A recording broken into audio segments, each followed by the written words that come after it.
Thanks for joining us. I'm Randall Bennett. Once a quarter, earnings season comes around, and that's when companies like Microsoft, Apple, and all the tech heavyweights that are public reveal their earnings for the last quarter. Today we're going to talk about two heavyweights, like I said, Apple and Microsoft. And to talk about them, we bring in two heavyweights. We have Tom Merritt from CNET's Buzz Out Loud. Tom, thanks for being with us. Fat, Randall.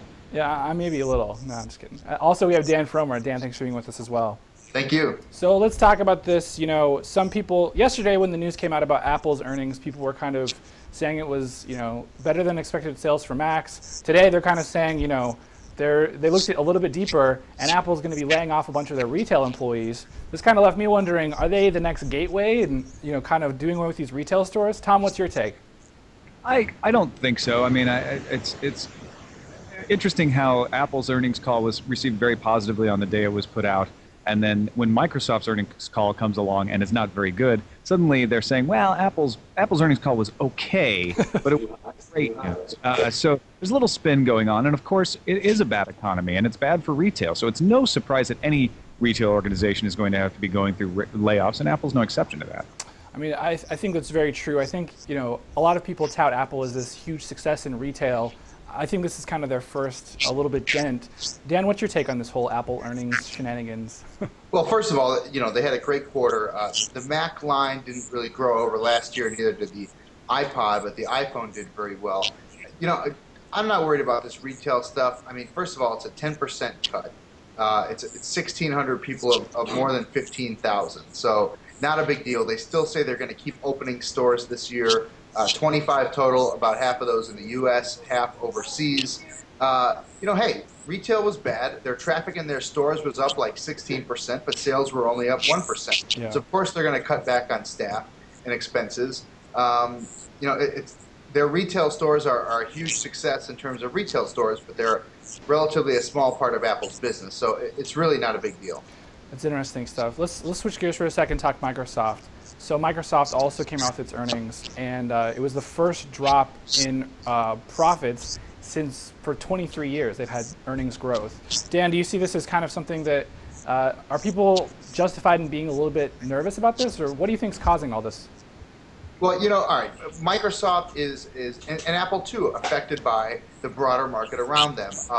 Microsoft maybe more than Apple just because they're bigger in the PC industry, and companies are buying fewer computers, and people overall are buying fewer computers. So the question is, when the economy does perk up again, are people going to buy more PCs, and are they going to buy Windows 7, which is the big thing coming out from Microsoft? It's going to be huge no matter what, but it's going to be a while, and until then, can the rest of the company keep it going? I think that's the question. So Tom, with Windows 7 on the horizon, obviously it's something that people are a little bit excited about. What's your take on Windows 7? Do you think that it's going to be something that people will latch onto, or that people should latch onto? I think it's an unfortunate economic climate for Windows 7 because people are really excited about it, and they're sort of dying to forgive Microsoft for Windows Vista. And you can decide whether you think Vista was as bad as people made it out to be. The fact is, a lot of companies held off on it and are still holding off on it. Where they might be willing to jump into Windows 7 now, they might not have the budget backing that they did before. So I think Windows 7 will be a bounce back for Microsoft, but because of the economy, may not be as hard of a bounce back as maybe they would have hoped. One of the other things that people have been bringing up, Dan, is that Windows 7 is a great part for Microsoft, but that their margins are being squeezed by this netbook trend. Do you see that netbooks causing any more problems for Microsoft? Right, that is a problem because a lot of the growth in the PC industry are from netbooks, and even though that's a small number of computers, it's still what's growing. Right now, if you look at netbooks, the ones that are selling have Windows XP on them. Microsoft is going to want to get a lot more for a Windows 7 license than they're getting for an XP license. So, they've proposed some ideas such as a limited version of Windows 7 that could only run 3 apps at a time. We'll see how that works out. I don't know if that's a great idea for Microsoft. It makes me chuckle just thinking about it. Anyway, sorry, keep going. Exactly. So if they can get people to buy netbooks and laptops and whatever with Windows 7 on it, that's important. If people continue to use XP or start buying Android or Linux-based netbooks, that's not good for Microsoft. But there's really no indication that that's going to happen right now. Yeah. So I mean, Tom, you've like, what are your initial impressions that makes Windows 7 something that consumers should maybe care about for people who aren't up on Windows 7 necessarily? Well, I was going to say that Windows 7 netbook's sort of a Trojan horse, because when you realize you can only get 3 programs, you're going to want to pay for the upgrade Yeah. to get the version. So I'm Exactly. not sure how that's going to work for them. It might be a little bit of a PR backlash if it's successful, you know, if enough people run into it. But Windows 7 is light. It's lighter weight, it's more stable, at least so far from the betas that I've been running.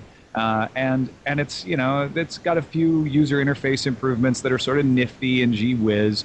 It's not a total revolution of an operating system, but the fact that it's a little more stable and a little more driver compatible, a lot more driver compatible than Vista was when it came out, has got people enthusiastic. Because, like I said, I think there's a notion that people want to like Windows 7, and so the fact that it is decent has put them over the moon. I think it's a little bit of an overhyped reaction in some ways, but it's a decent OS. It's interesting to see, the exact opposite reaction to Windows 7 just because the bar was set so low by Vista.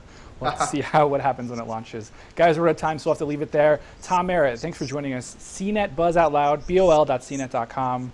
Place to find all of Tom's stuff. Also, Dan Fromer from the Business Insider. It's businessinsider.com.